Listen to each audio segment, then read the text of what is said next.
প্রতিশোধ কিভাবে নিতে হয় তা শেখালো দক্ষিণ কোরিয়া।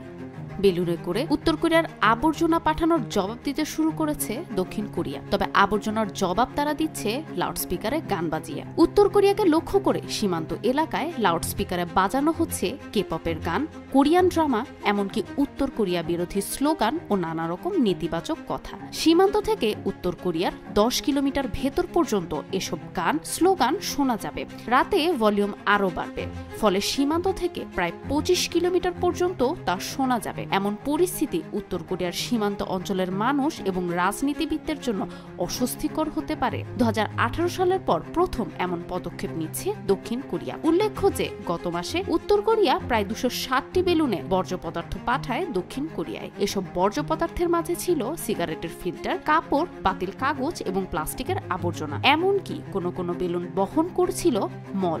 সর্বশেষ 1 জুন শনিবার রাত 8টা থেকে 10টা পর্যন্ত অন্তত 600টি আবর্জনা বহনকারী বেলুন সিওলে পাঠিয়েছে উত্তর কোরিয়া। এরই পাল্টা জবাব হিসেবে লাউডস্পিকারে বাজানো হচ্ছে কে-পপের গান, উত্তর কোরিয়ার বিরুদ্ধে নেতিবাচক কথা। দক্ষিণ কোরিয়া প্রেসিডেন্টের মুখপাত্র কিম সুইয়ং বলেন যে, আমরা স্পষ্টভাবে জানাতে চাই যে দক্ষিণ ও উত্তর কোরিয়ার মাঝে উত্তেজনা বাড়লে উত্তর কোরিয়া দায়ী থাকবে।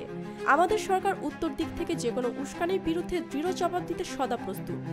যে বার্তা আমরা পাঠাচ্ছি তা হয়তো উত্তর কোরিয়ার জন্য সহনীয় নাও হতে পারে, তবে উত্তর কোরিয়ার সেনাবাহিনী ও মানুষের কাছে আশার আলো বয়ে নিয়ে যাবে আমাদের বার্তাগুলো। বর্তমানে চরম উত্তেজনা বিরাজ করছে উত্তর ও দক্ষিণ কোরিয়ার মাঝে।